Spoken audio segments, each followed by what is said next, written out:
আমাদের দেশে আরেকটি ফোন ব্লাস্টের খবর পাওয়া যাচ্ছে, যেটি হয়তো আপনি সোশ্যাল মিডিয়াতে কিংবা নিউজে অলরেডি দেখেছেন, যার মডেলটি ইনফিনিক্স নোট 50 প্রো প্লাস। আর এই ঘটনায় যে প্রথম তা নয়, 2016 সালে স্যামসাং গ্যালাক্সি নোট 7 সিরিজের ফোন ব্লাস্ট হওয়ার খবর ছড়িয়ে পড়ে। তখন প্রযুক্তি বিশ্বে এই নিয়ে বেশ ভালো আলোচনা জন্ম দেয়। এ ধরনের দুর্ঘটনা মূলত দুটি কারণে ঘটে থাকে।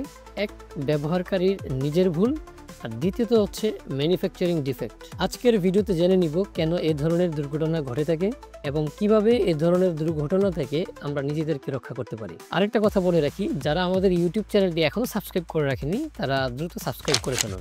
যেসব কারণে ফোন ব্লাস্ট হতে পারে তার মধ্যে অন্যতম প্রধান কারণ হচ্ছে লিথিয়াম আয়ন ব্যাটারির ত্রুটি। লিথিয়াম আয়ন ব্যাটারিতে যদি নিম্নমানের উপাদান ব্যবহার করা হয়ে থাকে, সেক্ষেত্রে সেই ব্যাটারি কিন্তু দ্রুত গরম হয়ে যায়।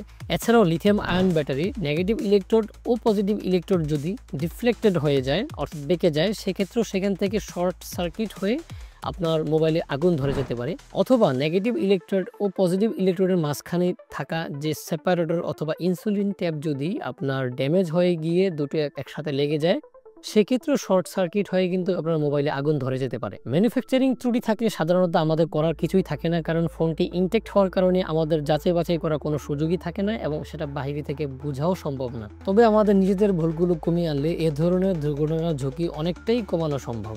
নিজের যেসব ভুলের কারণে এ ধরনের দুর্ঘটনা ঘটতে পারে তার প্রথমটি হচ্ছে অরিজিনাল চার্জার ব্যবহার না করা। যদি আমাদের অরিজিনাল চার্জার বা কেবল নষ্ট হয়ে যায় অথবা আমরা হারিয়ে ফেলি, সেক্ষেত্রে আমাদের অলওয়েজ চেষ্টা করতে হবে একটু বেশি দাম দিয়ে হলেও যে থার্ড পার্টি কিছু ভালো মানের চার্জার পাওয়া যায় বা থার্ড পার্টি ভালো কিছু কেবল পাওয়া যায়, যেগুলো হচ্ছে আপনার একদম কথায় এবং কাজে মিল থাকে, সে ধরনের কিছু চার্জার বা কেবল ব্যবহার করা। দ্বিতীয়টি হচ্ছে চার্জ ফুল হয়ে যাওয়ার সাথে সাথে মোবাইলকে চার্জ থেকে ডিসকানেক্ট করে ফেলা। আপনার ফোনে যদি ওভারচার্জ প্রোটেকশন থাকে, সেক্ষেত্রেও চেষ্টা করবেন আপনার এই ধরনের অভ্যাস তৈরি না করার।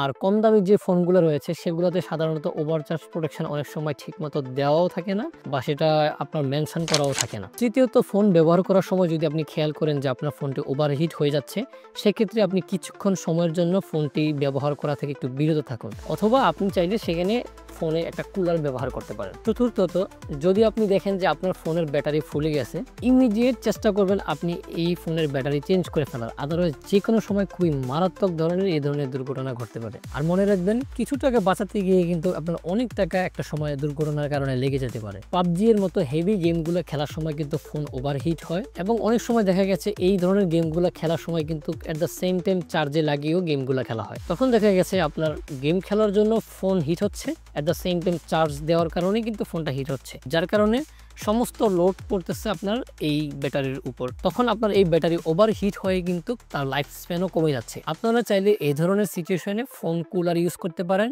আমি আমার কমেন্ট বক্সে দারাজ থেকে কিছু ফোন কুলার সাজেস্ট করে দিব, সেখান থেকে চাইলে আপনি কিনে নিতে পারেন। এ ধরনের ফোন কুলারগুলো ফোন ঠান্ডা করার ক্ষেত্রে কিন্তু খুবই কার্যকরী ভূমিকা পালন করে। আপনার ফোন যতই ওয়াটারপ্রুফ হোক না কেন, চেষ্টা করবেন সেটা যেন পানির সংস্পর্শে সাধারণত না আসে।